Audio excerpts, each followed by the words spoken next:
We have with us today Professor K L Bhaskaran, a supply chain and international logistics expert with 36 years experience. He is an alumnus of the Indian Institute of Management Calcutta and holds a number of certifications from EPICS, the Associations for Operations Management USA, ISM, the Institute for Supply Management USA, and ASTL, the American Society of Transportation and Logistics. Welcome to the ASB Voice of the Expert series, sir. Thank you.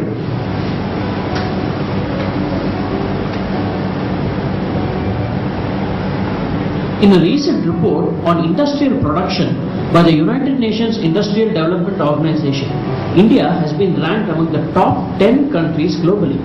What do you feel are the implications of this for the Indian supply chain and logistics industry? Well, India has come of age in manufacturing. We make good quality products on par with the expectations of the world market. In terms of innovation, yes, we are coming out with innovative products. Our manufacturing processes are well set up.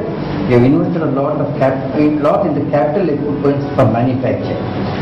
It's time for us to look into the supply chain and the IT integration. When it comes to supply chain, probably we have to improve upon the processes within the companies and from the supplier to the manufacturer, from the manufacturer to the customer. And also the IT implementation in India has to go some way to achieve optimization in supply chain in India.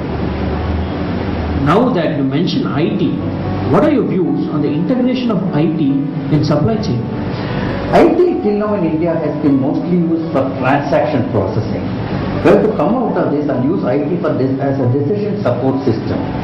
And also, when I talk about IT in supply chain, one of the core things in supply chain is the integration of the supplier and the customer with the manufacturer. IT should enable the company to integrate the suppliers and the customers with that system, so that when a customer approaches the company, he gets an end-to-end visibility, and he also gets also the velocity keeps increasing. So when the supplier talks to anybody in the organization, he should be able to answer any question that is posed to him, because he has the entire supply chain network available in front of him. In this year's budget speech, the Finance Minister, Mr. Pranab Mukherjee, touched upon the effect of inefficiencies in supply chain driving up retail prices. Indian agriculture and retail are still tightly protected by legislation. What are your views on this, sir? Well, 35% of the agricultural produce is lost before it reaches the customer. This is a very high figure. It's very alarming. That means we produce 100 kilograms of potato, only 65 kilograms reach the customer. We have to work towards improving the supply chain of food products in India. We have a long way to go. For example, we don't have enough cold storages. The farmer who is making the produce, he is not advised or he is not trained on how to store the food items when they are made before they are shifted to the customer. So we have to improve the entire supply chain. We have to reduce the time, we have to improve the storage and supply chain of the food products. You have mentioned the high cost of the logistics industry. What do you perceive as the impediments plaguing the industry, and how can we resolve these issues? Yeah. In India, logistics cost is 13% of the GDP, which is extremely high. We have to bring it down. For example, if we take the total logistics cost, 40% of the cost is towards transportation. That means we are not selling food trucks. The trucks are getting held up on the way because of the problems of documentation from one state to another. And the roads are not proper. In India, for example, only 6% of the roads are motorable roads. We have 3.3 million kilometers, out of which only 6% of motorable roads. We have only 8,500 kilometers of four-wheeler traffic in India. So we still have a long way to go in terms of road transportation. So Pranab Mukherjee recently said in the budget we are going to build 20 kilometers of road per day, which is a very positive sign. When it comes to rail transport, though we have the second largest system in the world, still only 30% of the goods are moving by railways. Here there's a big opportunity to increase the share of railways. As regards airport, 80% of the Indian cargo by air moves through only 4 airports. We need to have more airports. Though we have a long coastline, we still have only 12 major ports in India. That's need to have more and more sea ports in India. So overall, if you take the logistics in India, there's tremendous scope for improvement of logistics.